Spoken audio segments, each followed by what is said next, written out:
29 जून 2025 आणि मी जात आहे आळे फाटामध्ये मुंबईकडे जात आहे। हे आहेत नगर जिल्ह्यातले शेतकरी, हे करंजी घाटाच्या इथं बाजूला यांचा दोरवाडी गाव आहे आणि या ठिकाणाहून महाराष्ट्रातल्या शेतकऱ्याला अंदाज देणार आहे।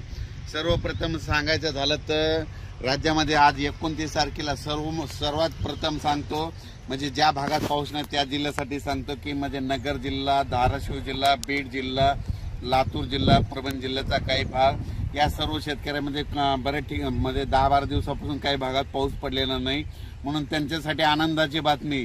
आज तुमच्या इकडे म्हणजे नगर जिल्ह्यात बऱ्याच ठिकाणी आज पावसाला सुरुवात झालेली दिसत। 29 तारखेला 29 जूनला आज थोडा दिसत, 30ला आणखीन वाढणार आहे। मात्र 1, 2, 3ला मग संपूर्ण भागामध्ये तुमच्या नगर जिल्हा, धाराशिव जिल्हा, बीड जिल्हा, लातूर जिल्हा या भागात पाऊस पडलेला दिसत, म्हणून या 4 जिल्ह्यातल्या या शेतकऱ्यांनी अंदाज दिला।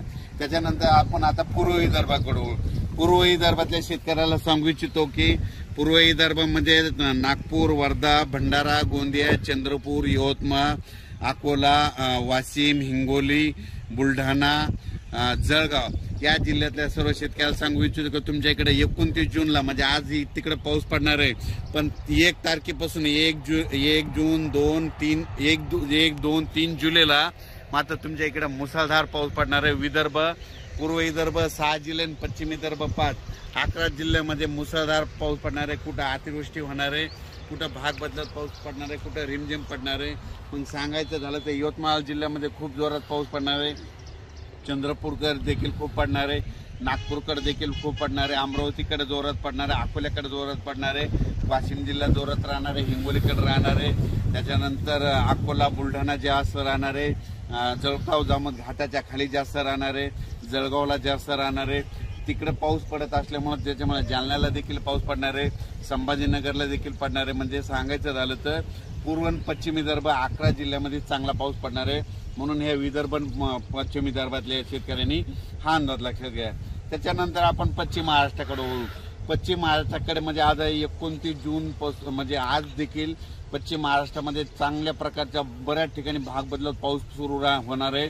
सांगलीकडे, साताऱ्याकडे, त्याच्यानंतर पंढरपूरकडे देखील, नगर जिल्ह्यात देखील बऱ्याच ठिकाणी पाऊस सुरू होणार आहे, म्हणून हे पश्चिम महाराष्ट्रातल्या शेतकऱ्यांनी अंदाज लक्षात घ्यायचा। सोलापूरकडे देखील बऱ्याच ठिकाणी पाऊस पडणार आहे, सोलापूरच्या शेतकऱ्यांना खूप पूर्ण येत आहेत, धाराशिवच्या देखील येत आहेत की पाऊस नाही, म्हणून त्यांच्या देखील आज सुरुवात होणार आहे, म्हणून त्यांच्यासाठी आनंदाची बातमी।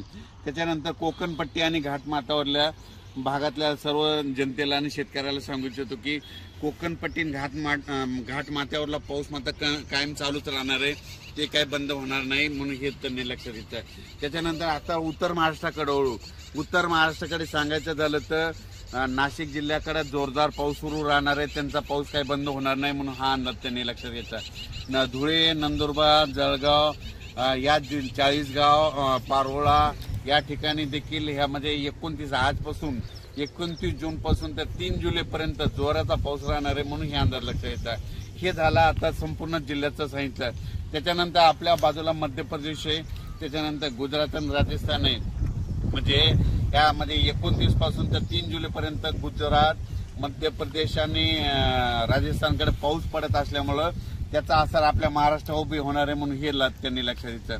पण राज्यात याच्यानंतर तुम्हाला सांगू इच्छितो की 5 जुलै, 6 जुलै आणि 7 जुलै दरम्यान परत राज्यामध्ये पाऊस भाग बदलत येणार आहे, म्हणून हे लक्षात घ्यायचं। त्याच्यानंतर 10 जुलै ते 15 मध्ये देखील राज्यात पाऊस असणार आहे।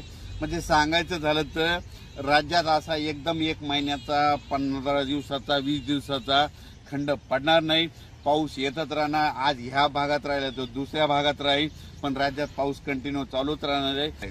अचानक वातावरणात बदल झाला तर लगेच एक मेसेज दिला जाईल। धन्यवाद।